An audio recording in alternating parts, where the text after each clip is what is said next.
what do you do? How do you respond to that question?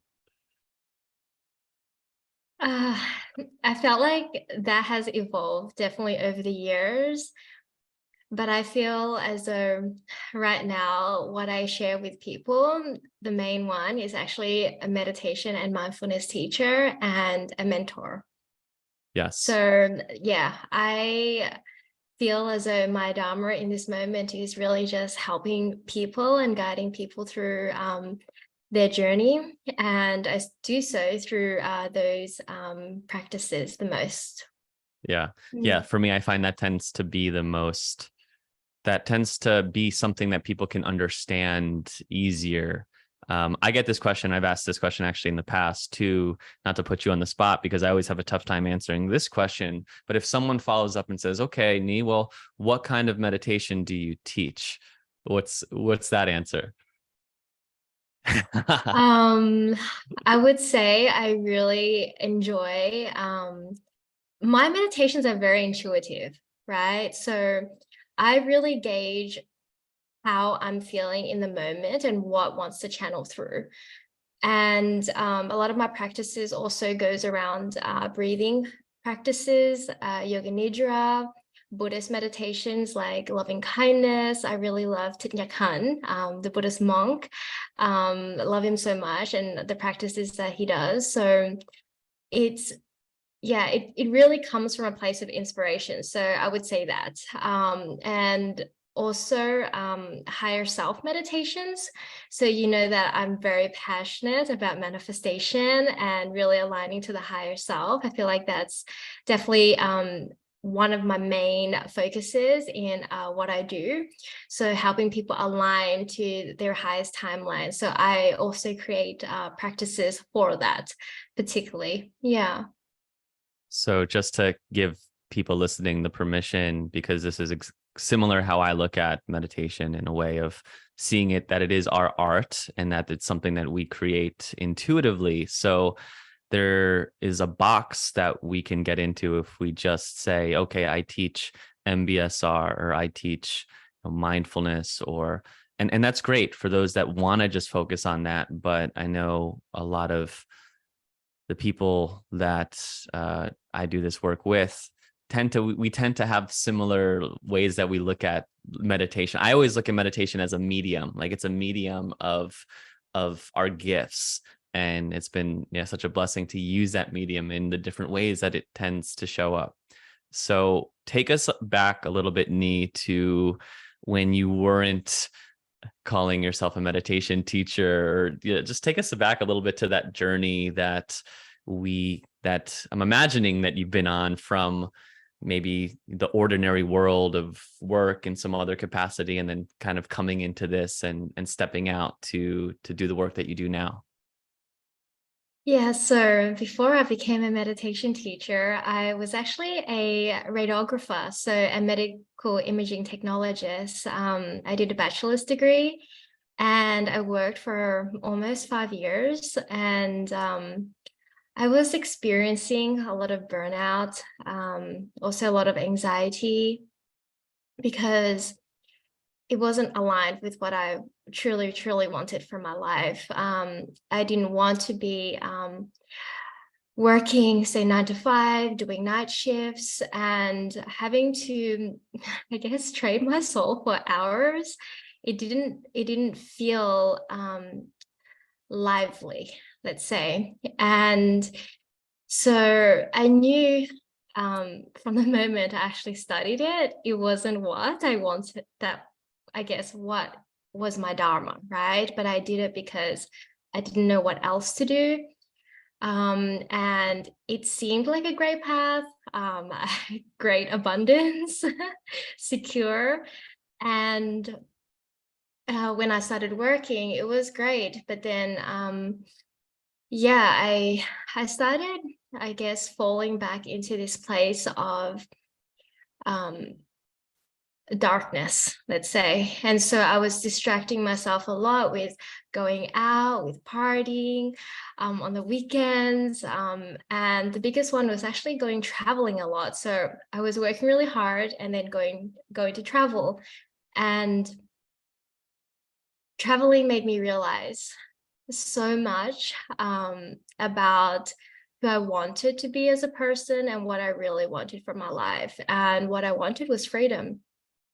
Mm, And I didn't experience freedom being in that environment, being in that space. I felt as though I constantly had to translate my soul to people that didn't really understand kind of the evolution that I was going through. So I started to practice meditation a lot, having these like spiritual experiences. And I didn't feel like I could speak to anyone about that. And, being in an environment where you're there, you know, 8 hours a day and you can't really share that with people and they don't understand you, it becomes very constricting, right? And I felt like I had to dim my light to fit in. My light wanted to shine elsewhere. Mm. mm, And and so it reached a point where um, my soul was saying enough is enough. And what triggered this actually was a previous relationship. I was actually really thankful to him, but also it was such a heavy relationship. But he was kind of like the trigger for me to move to Bali. But when I went there, he was no longer there. We broke up. So when I went to Bali, 4 months later, the pandemic happened, and I chose to not go back to Australia because I knew if I go back to Australia, I would go back to my old job, to the same routine, same patterns, and I couldn't do that to myself. So I had a certain amount of savings left, and I made a promise to myself that, all right, I don't know how long I'm going to be in Bali for, how long I'm going to be stuck here, but I promised myself that I will make the most of it.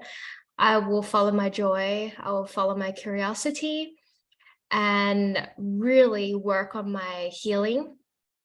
And that was what I did. And that unraveled, unfolded into this moment, becoming a meditation teacher and energy healing and all that. And it's really hard to believe that it was 4 years ago, yes. that happened, and how much can evolve. Like for me, like that 1 year in Bali, I felt like I quantum leaped so much because I was so clear on my focus. I was reconditioning myself, deconditioning myself actually, because I was no longer in a space where I was being influenced by the same people that have been in my field for what, 20, 29, 28 years of my life.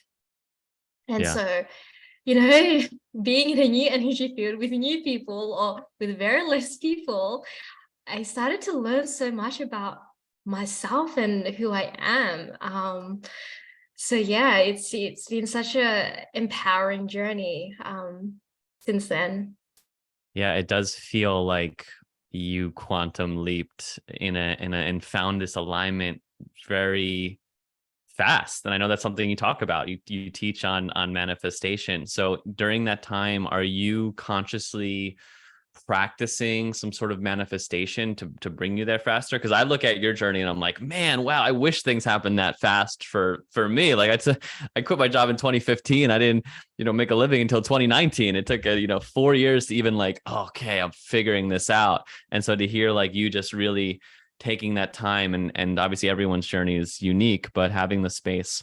I guess the question is like, what would you recommend to someone to help find their kind of alignment in this work? Do they have to go to Bali and and they can throw out there, like, maybe that is for some people listening, then I think that radical shift is such a huge change of everything. And Bali's, from what I hear, a really magical, beautiful place. But yeah, I guess the question is, were you consciously working on manifestation, or was it just working on yourself, your own kind of alignment with what you wanted to do? And that's what kind of leaped you forward? Or how might you kind of share with other people on how they might think about it or go about it?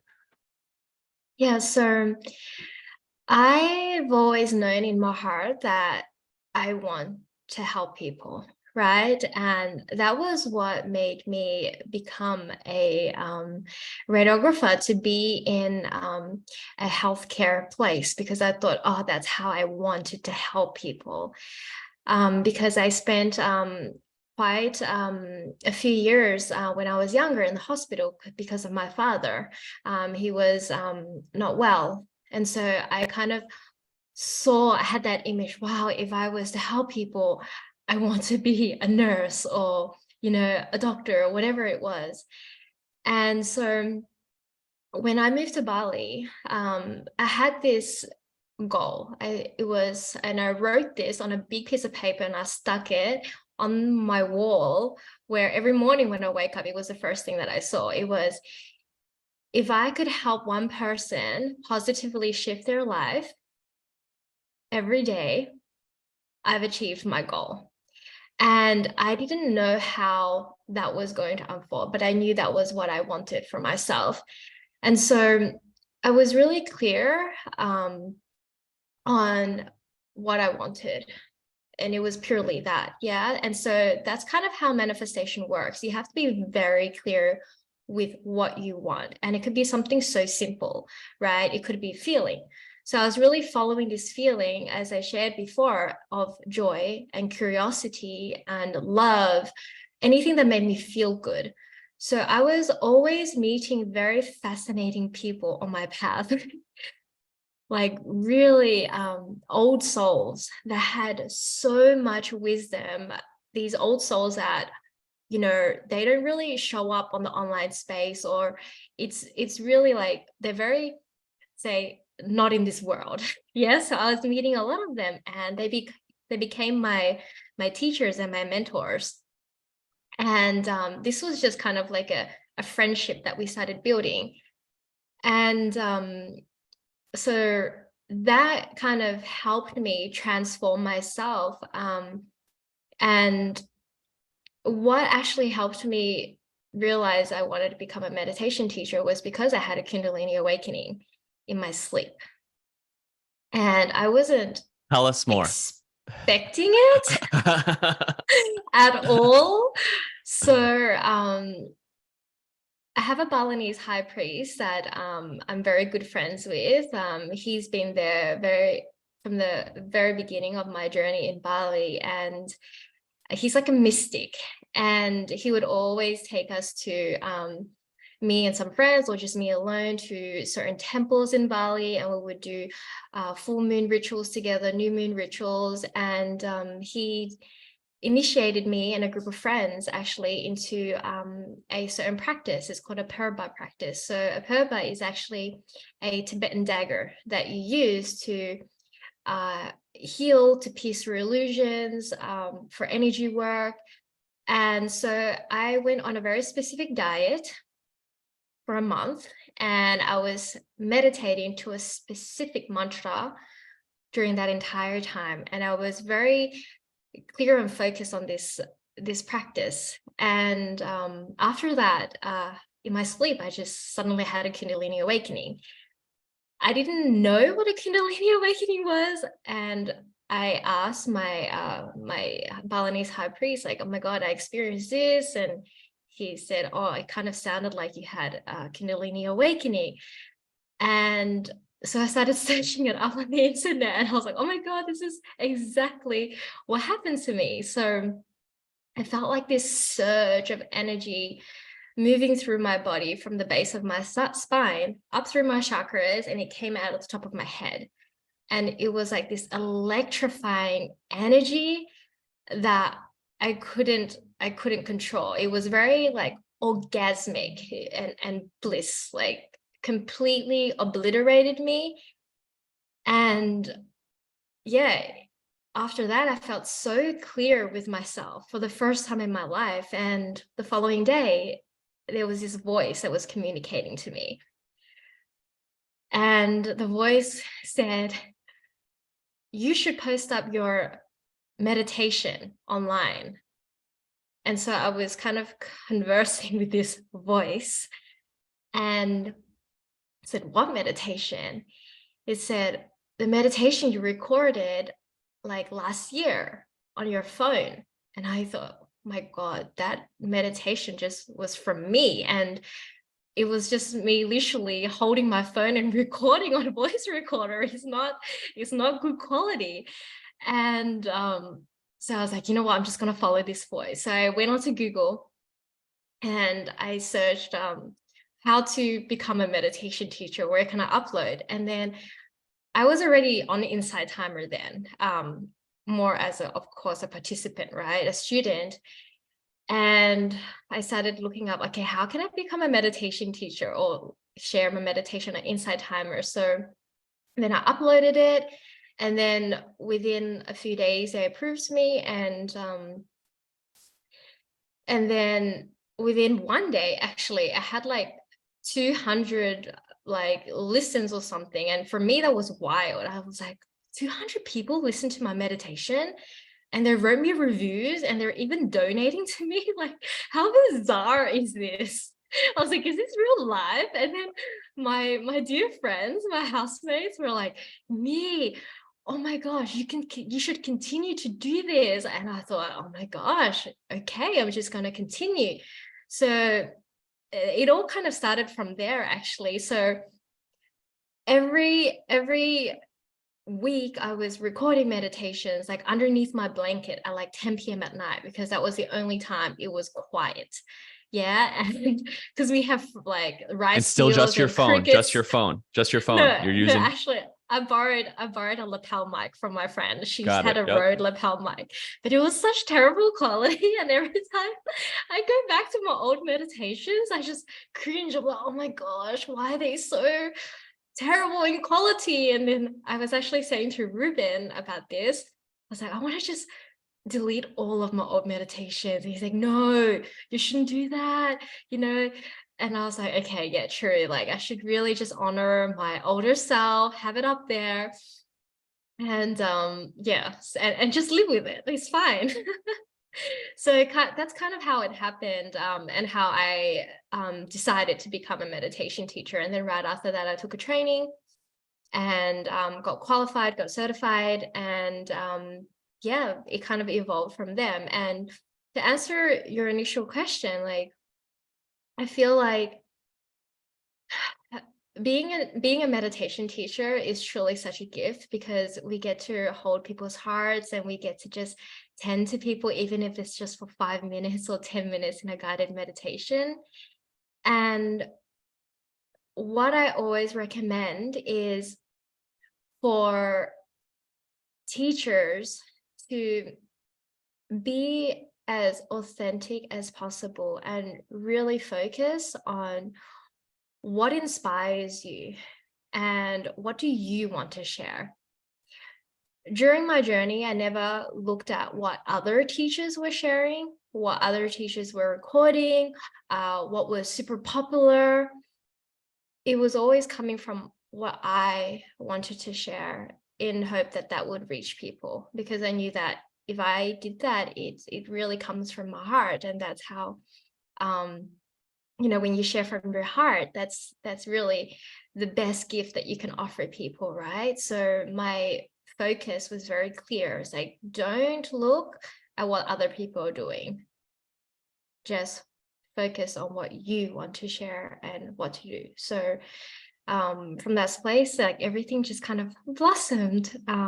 Yeah. I'm like beyond fascinated, because I feel like I'm listening to my own story in a way, like listening to myself of how I found Insight Timer, and like that same feeling of what is this thing? I got all these plays on the first day, like what's going on? And randomly uploading a meditation that is terrible quality, but still like featured sometimes on the app, right? Like, and I think there's such an energy to it. I think there's so many points to what I heard you say that I want to emphasize, because I think it's important to anyone listening. One, the first one is, don't let technology get in your way. Like, you recorded this. Can I ask what made you record that meditation like a year ago? Like, what was happening? Because you were all just doing your own practices, right? You weren't working, quote unquote, with the intention of like making money yet from, or I don't know. It sounds like you were just really in your own spiritual practices. And so what was it that was like, I want to record a meditation? Yeah, so I actually recorded that meditation when I was in Australia, and I was going through a breakup. And at that time, I was always speaking to one of my soul sisters, who was also kind of like my mentor at that time, through voice notes. And her and her partner kept saying to me, "Oh my gosh, you have such a meditative voice. You should maybe become a meditation teacher."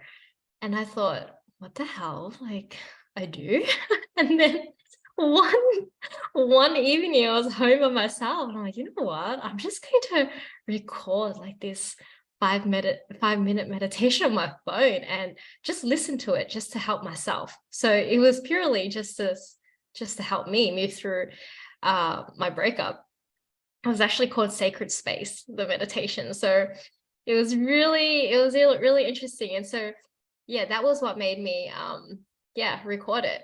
It was actually to help myself, not to share with the world. Had no intention for that.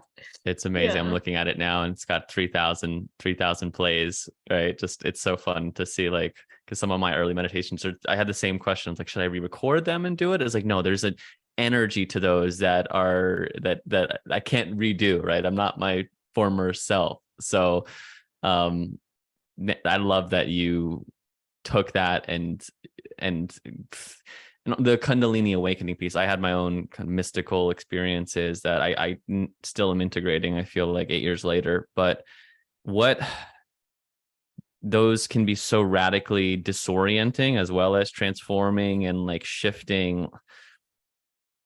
Let me backtrack here because I want to emphasize the piece on, just to reemphasize technology, right? The fact that you would just put it up. So many people like feel like they need to get the whole, expensive mic and have the stuff out there. But really, like you're saying, like your essence, your energy is the gift, right? That you weren't looking Yeah. at other people's and trying to say, well, how do I do a specific meditation? How do I guide a loving kindness meditation? How are other people guiding it, right? You kind of trusted your own self, which I think speaks to the art of it, is like to actually not be influenced.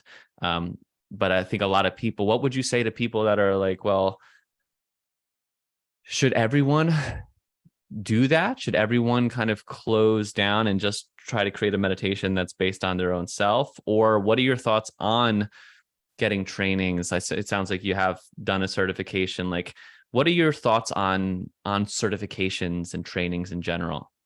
Hmm. So the training that I did was very scientific based, which I really loved. And I feel like trainings give you a very profound foundation, right? To begin and really learning the sequences, the steps, the different kind of meditations, etc. But I feel like that's kind of just a baseline. The biggest breakthroughs personally for myself when sharing meditations is, okay, knowing the different types of meditations that are out there, and then just sitting down and tuning in and just sharing that from a place. And I always do it in meditation with my eyes closed, with everything set up, never scripted. If I script, it sounds very robotic, or like I would say something really random, like the energy is missing. Um, so for me, that works best. But I know for other people, like scripting is good, because they don't want to miss certain things. So I find that it's really about you finding your own unique way of delivering. Yeah. And I think part of this podcast is me wanting to highlight different processes from different teachers, because I think it's important for people to hear that there are different ways to do things. So you kind of explained it, but I guess take us through. You have an idea. You have the idea first for a meditation, and like, oh, this is my idea, and I want to bring this into meditation. I'll sit down and bring the idea. Or do you sit down and say, just what wants to come through to me today? Like, do you set a week, every week you record a meditation at a certain day? Like, yeah, as granular as you want to get with your process, I think would be helpful for people to hear. Yeah. So inspiration comes to me in the most random moments. If I'm walking out in nature, or I'm swimming in the ocean. And it's when I feel the most relaxed, actually, and all these insights and downloads are coming through. And then I'm like, okay, I kind of want to turn that into a meditation. I don't like to force myself to sit and record and make time. It's like, okay, this is my recording day, and then just churn it out. Yeah, like if I do that, I find that I hit a blockage, like a creative blockage. I'm like, oh, like it's too much force, it's not flow. So what I would often do is just spend time in nature, and then if something moves through me, I'm like, okay, I'll just go home, set up, and then just record. For me, that works the best, or just grabbing my diary and writing down all of the insights. And then if one day I feel like, okay, today I really want to record, and sometimes that happens, and I will sit down and I'll record like 3 meditations in one go, and then I will edit it throughout the next few days.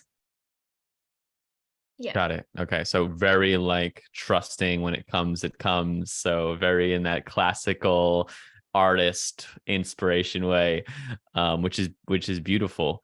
How do you, where do I want to go with this? So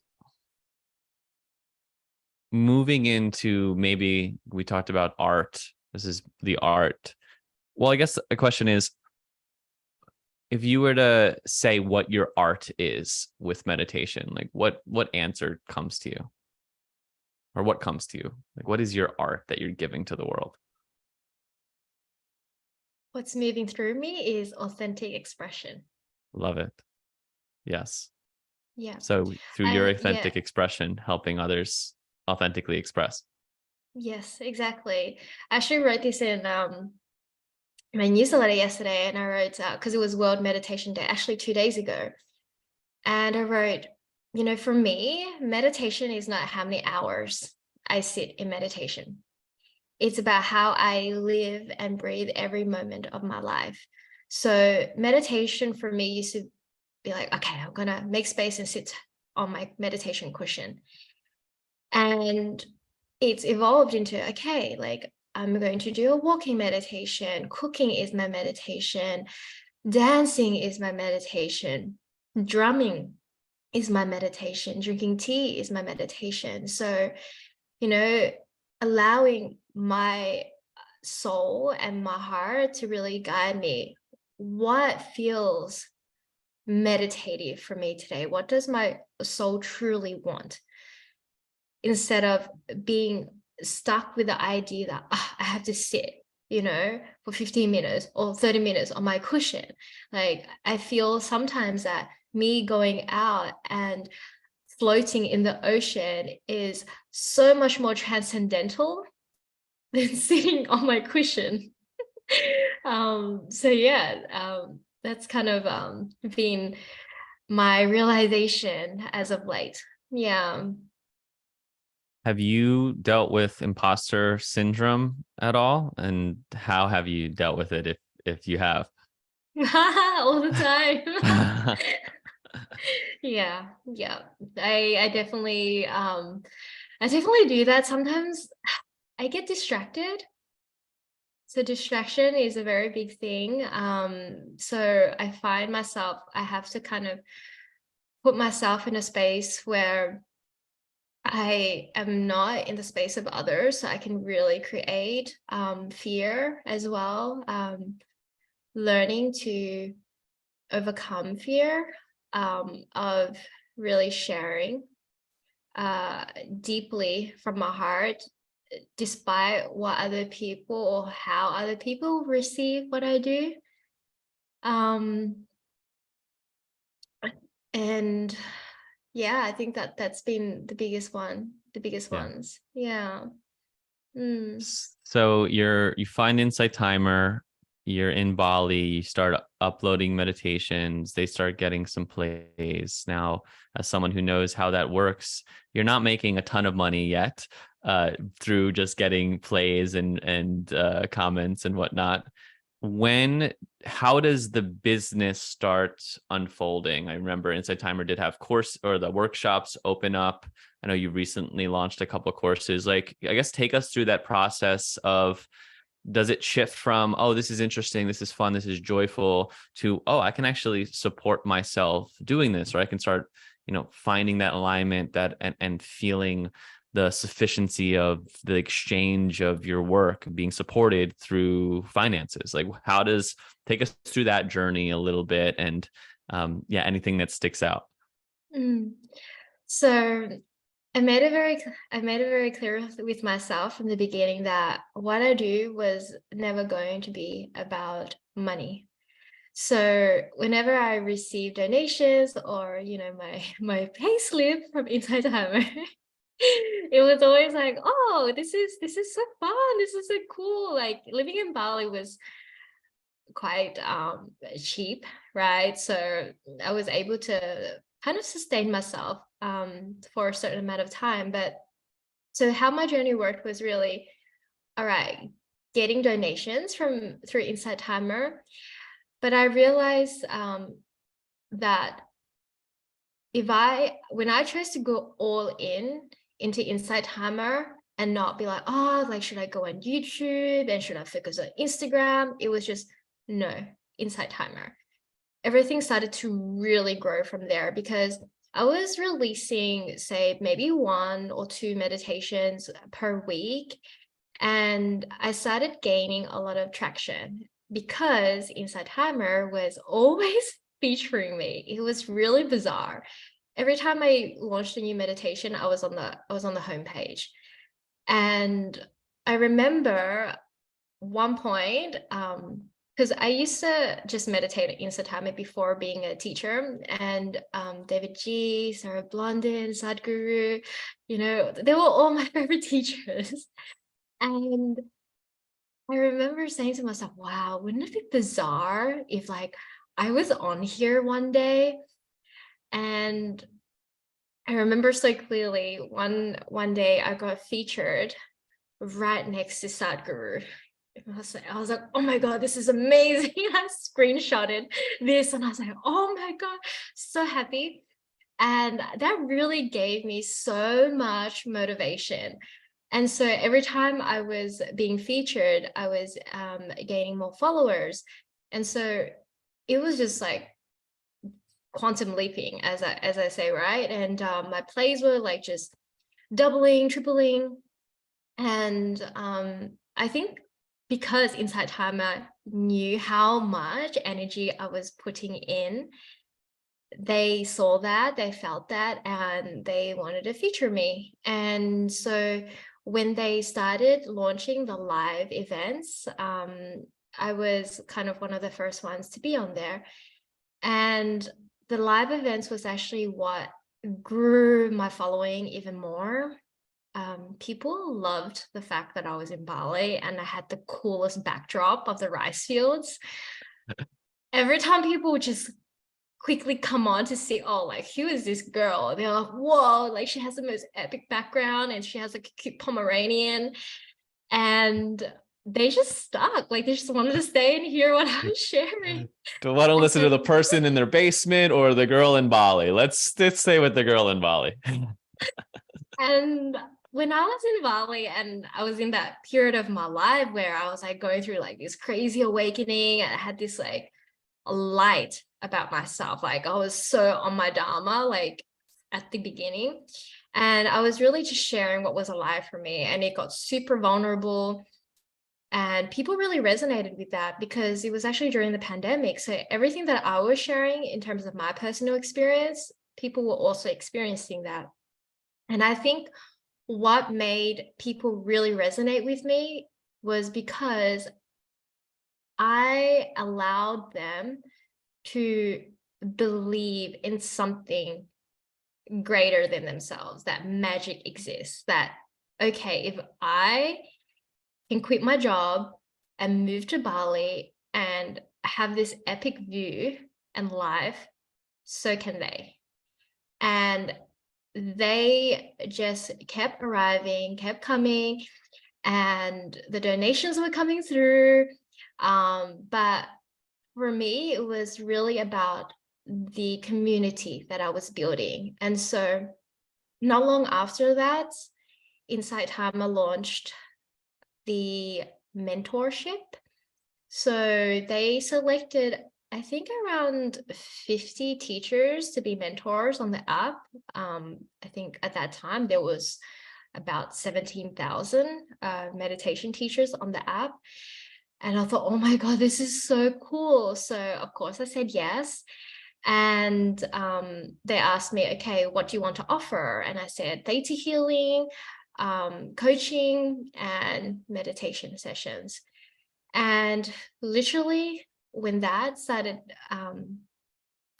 opening up, after every live event, I had bookings coming through. I remember being completely booked out for an entire month. Like I was having sessions, like 4 sessions a day. Yeah. Wow. Like, That and like that first 2 months were like incredible. And so all of this abundance started coming through, and I thought, holy moly, like this is amazing. But I never got tired. That was the amazing thing. I was never exhausted. And my partner was like, you're literally doing back-to-back sessions. Like, are you not tired? And I'm like, nope, I have so much energy. And so that was really amazing. So I kind of did the mentorship with them up until they finished it. And then funny enough, I had 0 courses up. I was And always like, Ni's got to get a course out. Ni's got to get a course out. Ni's got to get a course out. everyone, That's where it's at. it was really bizarre. I didn't know what I wanted to create for a course. That was the most bizarre thing. And I remember one day I was like, oh my gosh, I'm going to create a manifestation course. That's what I wanted to do. So I had like this gigantic whiteboard, and I said, I'm going to do a 30-day manifestation course. And so I started writing the content. It was amazing. And then I went on a 10-day Panchakarma retreat, and then I lost the window. I lost that inspiration to create that manifestation course, and it took me 2 years to complete it. It's bizarre. I launched it in January this year. Could you believe it? Like, and I was like, wow, like this is the moment. I'm going to launch my manifestation course. There was no doubt about it. And instead of 30 days, I wanted to make it super digestible. So it was just 11 days, very simple. And it's, ever since it's been 4 months, and it's got like 2.4K people now. So I realize how important it is to act on your space of inspiration and not missing that window. So that was a really big lesson for me. So now every time I have this inspiration, I'm like, all right, write it down, do it, record it, edit it. So now I feel like I'm in a better flow drive, right? And so so the courses thing, and then there was something else. The workshops started to happen. An Insight Timer. You were I saw you were doing really well. I felt like you were doing, from what I saw, it seemed like you were crushing the workshops. Yeah, I was like selling. I sold out like my first manifestation workshop. I did another one. I was having quite a few workshops on there. And then the longer term mentorships, I did one of them with Insight Timer, which was really amazing. But it was interesting because I was speaking to Ruben about this too, because he wasn't really doing workshops, and he was like, like, how are you doing it, etc. How do you like get so many people to sign up? I said, you just have to be really confident what you're offering. And I was I was always very confident with what I was offering. And so I was doing live events once or twice a week. And I just share with people, oh, I'm doing this workshop, you can join. And I always made it super affordable. So the thing with what I do is business coach probably would nail me on this. That's why I don't have a business coach, FYI, is I always drop into how would my community feel? Like, how can I best support them? And I always want to make things as affordable as possible while still being able to support myself. So my workshops were like $30 US, 55.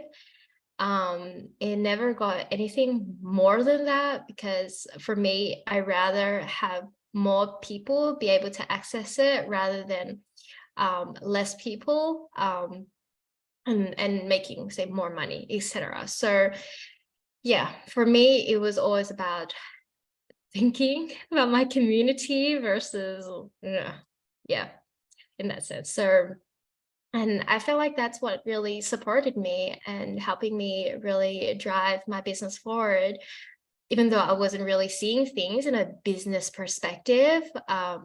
Mind you, I'm definitely not a business person at all.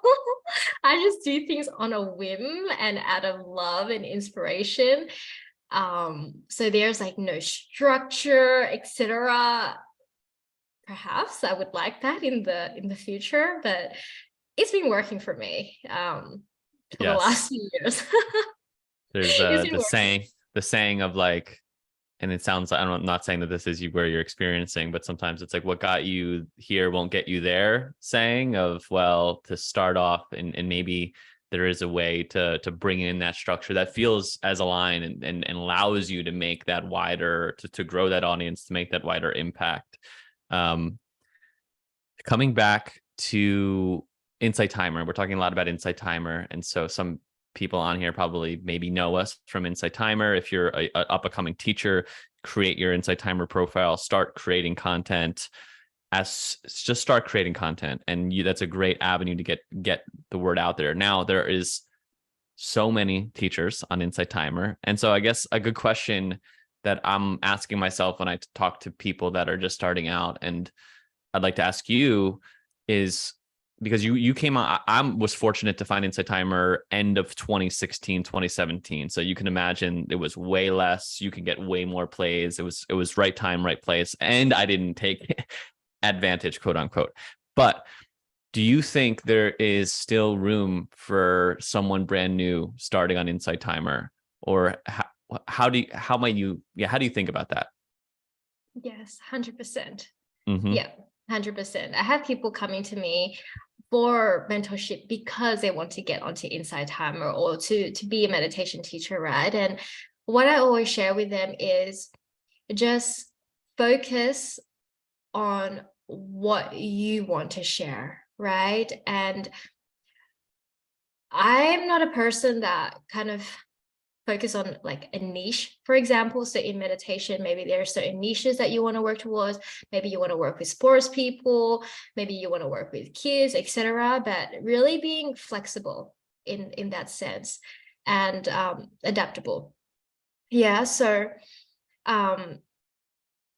you can succeed if your heart is fully in it. If you really love what you do, other people will be able to feel your love and your energy. And so will Insight Timer. Like they have a whole team in the back that's watching what we're doing, essentially. Like who's showing up, who's really, pouring their heart into this, who's putting out meditations, who's driving a lot of plays, etc. So they measure all of this, I'm sure, right? Any company does. And so it's whether or not you are fully in it or not. So I had people reaching out to me at the beginning, like I think it was like 2 years ago, and they were also starting on Insight Timer. And I kind of shared with them a few tips, and I said, be all in or not. And after a few months, they were just like, oh my God, this is not working. Like, and they decided to go off it. Yeah. And mind you, I also had that experience. Like the first 3 months for me were like, oh, great, lots of inspiration. And then I fell into this phase where, oh my God, I don't know, is this really going to make me abundant so I could actually live? Like, will I actually be seen? Will people receive my work? And I actually made a converse with my spirit guides. Actually, I said, all right, if I'm really meant to be on my path, on this particular path, and continue to stick with Inside Timer, please send me a sign. Please send me a message. And then messages started to appear. Synchronicities, angel numbers, being featured again and again and again. And I said, all right, this is the message that I needed to see, to hear. And so I was like, all right, I'm going to work on that again. I'm going to continue to record. And then that was when it, started to grow even more. So I feel like as with anything, we start like on this initial phase of feeling really excited and devoted and committed. And then you reach a point where you're like, you hit this plateau and you start questioning yourself, right? And for me, that happens quite often. And it's really about coming back to your center and really getting clear with yourself. Why am I doing this? Why do I want to do this? Who do I want to serve, right? Coming back to the deep inner why and the North Star, because your North Star is what's going to guide you and continue to give you inspiration and motivation. So for me, I realized it was just about recalibrating myself, taking care of myself, and coming back to that space where I can continue to show up and serve. And so that guy that I was sharing about, that decided to go off Inside Timer, he, after some time, I don't know, maybe about half a year or a year, he decided to go back onto Inside Timer and start sharing again. And then he was doing live events, and then he did a workshop actually. And when I saw that, I sent him a message. I said, oh my gosh, I'm really proud of you for doing a workshop. I knew that, over a year ago, you didn't want to continue with this. And he was like laughing. He said, haha, yeah. When you told me to really stick to it and just continue to show up, I kind of laughed at it and I'm like, oh, this is not really working. And then when he started to get back on there and it started to grow, he had these opportunities coming in with Inside Timer because he said yes, like a full yes now. And he had that realization. And yeah, he's doing quite well on there now, many courses, etc. And yeah, just wanted to use that as an example. It's all in. Or it will be a slow process, right? Where your energy, where your focus goes, energy flows. It's simple as that.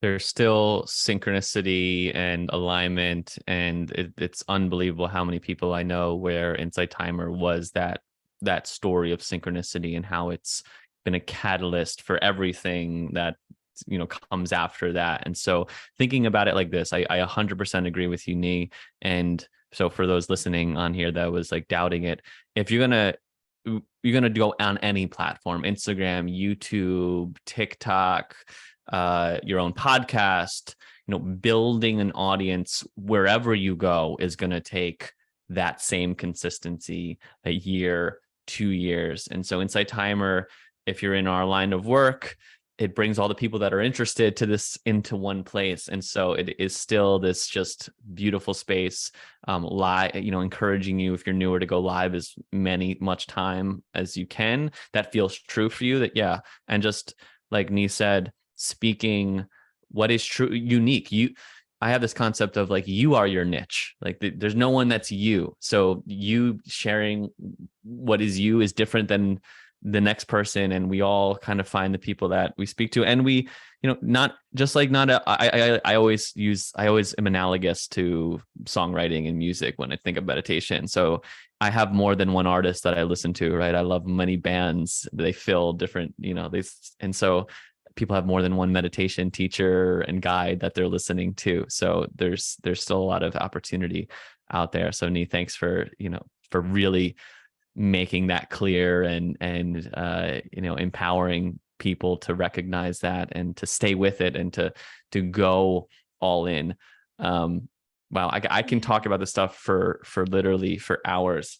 Yeah, it's something what I wanted to add on to that, Ashley, is I always remind people, right? There are going to be so many people in a certain line of work, right? But no one is you. No one has your energy. No one has your tone of voice. You are essentially a channel, right? We're all each a channel for for the divine, for example, source to move through us. And we're all an instrument. Like that's how I see myself and everyone on this planet. Like we are each an instrument in this entire cosmos, and we play a very particular role, right? And so you're kind of seeing it as like an orchestra or a symphony. And so how we fine tune ourselves, how we play our music is going to contribute to this music, to this song. Yeah. And so you Dude, just have to be very clear with yourself on how do you want to sound? How can you express yourself the most authentically and vulnerably? And just have as much fun as possible. Like for me, everything is play. I don't see what I do heavy. If I do, that means I'm out of alignment.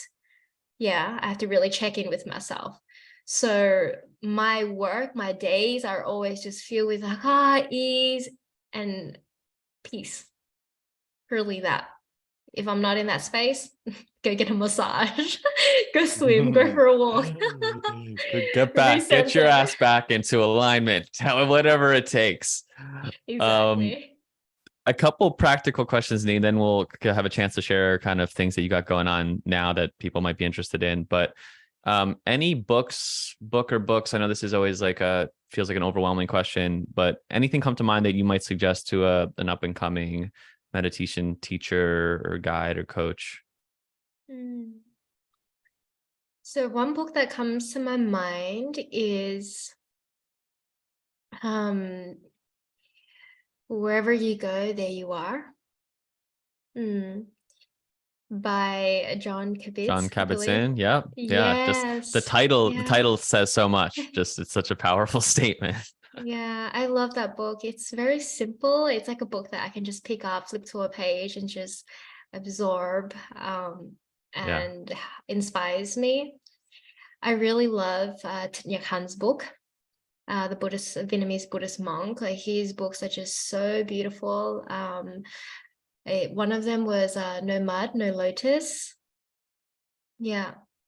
And he Beautiful. has like these smaller books, and Dalai Lama's books I love. So those are what comes up. And what really kind of helped me rewire a lot was actually Dr. Joe Dispenza. Sure. Yeah, he's Becoming Supernatural. I feel like that's a really great tool to learn about yourself and how you work in order to show up more powerfully and authentically. Right now I'm reading this book called Shakti Mantras. Like I'm really absorbed into this mantra world right now. So yeah, I'm reading that. It's really beautiful. It's all about mantra meditation and the divine feminine. So Guan Yin, Goddess Kali, Goddess Lakshmi, and activating this essence within us to help us in our everyday lives, because we come from the divine feminine source. It's within us innately. So being able to use these mantras and tuning into these deities and goddesses, etc., helps us move through our life with so much more grace and ease and empowerment. So that's what's coming out for me right now. I have so many books. It's very hard to I know it's a tough list. question to narrow it down, but that was beautiful. Thanks, Nhi. Yeah. Do you have any? I know people starting out, especially if they're a little older, they tend to be overwhelmed by the tech to doing any kind of online meditation, recording, whatever the tech might be. But is there something like a tech tool, app, program that has been helpful for you in growing your business or sharing meditation? Yes. Audacity. Yes. Yeah. Audacity is my go-to tool. It's free. It's easy to use. I go on there to record. Actually, I don't edit on there. I know Ruben does. I've seen him do it, but I record on there and then I edit on GarageBand. So I used to use iMovie, which is really funny because people are like, why are you using iMovie to edit your voice meditation? It's because I thought it was the only way I knew how. And then I discovered GarageBand. I'm like, oh my God, this is a whole new world. So I am now using Audacity and GarageBand. But I'm sure if you want, you can just use Audacity for your recording and editing. I've kind of just stuck with that. I haven't really explored any other places, Yeah. other apps. Yeah. So that's my go-to. Yeah. Amazing. So Lee, what are you creating now? I know you have it's such a great name, the Soulpreneur mentorship or Entrepreneur. the soul. I love it, Soulpreneur. Yeah, what do you have going on now? And I mean, you can speak this in a business sense. You can speak this in like your personal work and the things that you're interested in. You mentioned mantras, and so yeah, just a space to any last words you want to share to someone that is listening, or where they can kind of connect with you more and the things you got going on. Yeah, so I have mentorship programs that I guide people through from 6 weeks to 12 weeks or more, longer term. And one of them is the Soulpreneur, as you mentioned. So this one is really helping people who are starting off, either your meditation teacher beginning your journey, or a energy healer, some sort of holistic practitioner that wants to kind of start on the online world and even in person, but kind of don't know where to start. So I guide people through that, helping people get really clear on their story, their brand story, their personal story, and then helping them build a website portal. Like that's one of my favorite hobbies to do, is actually building websites. People don't know that about me. Amazing. So yeah, I've helped people build a few websites before, and it's been such a beautiful journey. And then helping them work on their belief programs and their patterns. So, you know, when we start a business, it's very, very important to work on those beliefs. So, right, being able to feel worthy of charging, right? And feeling worthy that, oh, I can attract clients, I can attract money. So people come to me for that kind of support because they don't know where to start, or they're not tech savvy.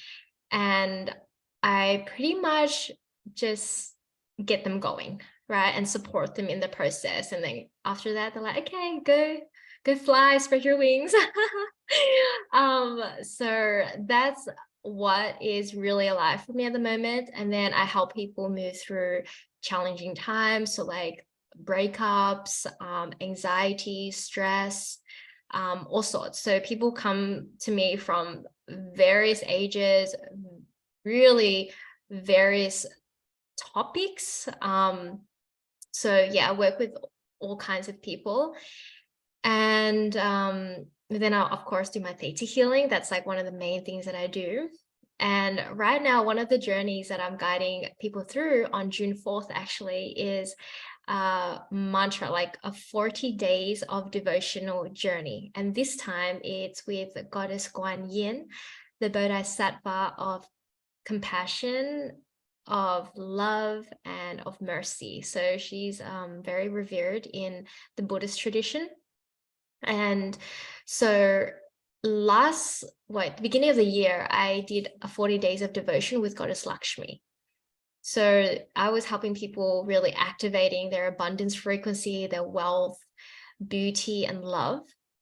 And recently I felt inspired to guide people with Guan Yin, because I know there's a lot of Guan Yin lovers out there. And so we meditate, do a mantra meditation for 40 days straight.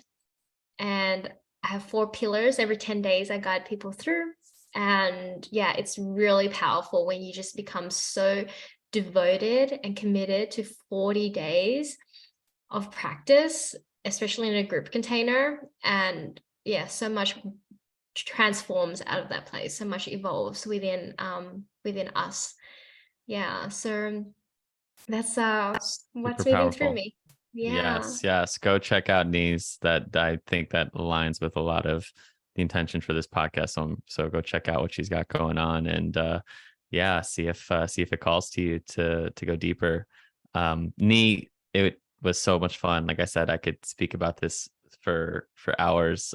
Maybe we do a round 2 at some point. But thanks for the work you're doing, what you embody, things you speak out about. We didn't get a chance to speak about that, but I really appreciate being in this world with you and the ray that you shine. So I send you lots of love, and I hope you keep doing it, keep going all in, and I have no doubt that you will. Thank you so much, Lou. This was so much fun, and you are such a great interviewer. Oh, thank you. I Thank you. feel Thank you. so safe in your energy to really share from my heart.